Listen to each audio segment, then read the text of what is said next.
সাংবাদিকদেরও ব্যক্তিগতভাবে যদি অর্থনৈতিক বা আর্থিক সচ্ছলতা না আসে, আর্থিক স্বাচ্ছন্দ্য যদি তার জীবনে না থাকে, তাহলে তিনিও তার দায়িত্ব সঠিকভাবে পালন করতে পারবেন না। এইখানে যে বন্ধু প্রশ্ন করলেন যে তারা বিভিন্ন অনুষ্ঠান আয়োজনে যে দেখেন যে অনুষ্ঠানে অংশগ্রহণকারীদেরকে ভাতা দেওয়া হচ্ছে, কিন্তু সাংবাদিক অনুষ্ঠান কাভার করতে গেছেন তাকে ভাতা দেওয়া হচ্ছে না। সাংবাদিকের সেখানে ভাতা দেওয়ার কোনো প্রশ্নই ওঠে না। যদি কোনো সাংবাদিক সেখানে ভাতা প্রত্যাশা করেন, তাহলে সেটা বলতে হবে যে তিনি অন্যায় প্রত্যাশা করছেন এবং এখান থেকে এই দুর্নীতিটা শুরু হবে। কারণ উনি ওখান থেকে ওনার প্রতিষ্ঠানের টাকাটা নেবেন এবং ওনার প্রতিষ্ঠানের পক্ষেই লিখবেন, কোনো সমালোচনামূলক বা কোনো প্রশ্ন করার মতো কোনো সাহস আর থাকবে না। এইভাবে নীতি নৈতিকতা বিক্রি করে দেওয়ার অবস্থাটা হয় এই কারণেই যে তার প্রতিষ্ঠান তাকে যথেষ্ট পরিমাণে বেতন ভাতা দেয় না, সুযোগ সুবিধা দেয় না।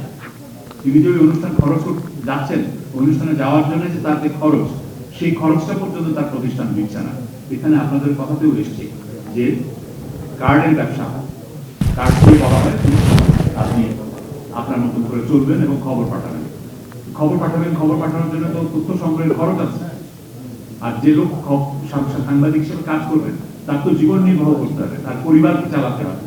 সুতরাং তখনই কিন্তু ওই দুর্নীতির সূচনাটা হবে। সুতরাং অর্থনৈতিক দিকটা, সাংবাদিকদের আর্থিক সচ্ছলতা, আর্থিক নিশ্চয়তার দিকটা অত্যন্ত গুরুত্বপূর্ণ। এই বিষয়টি অবশ্যই আমাদের বিবেচনায় থাকবে এবং আমাদের সুপারিশ মালার মধ্যে অন্তর্ভুক্ত।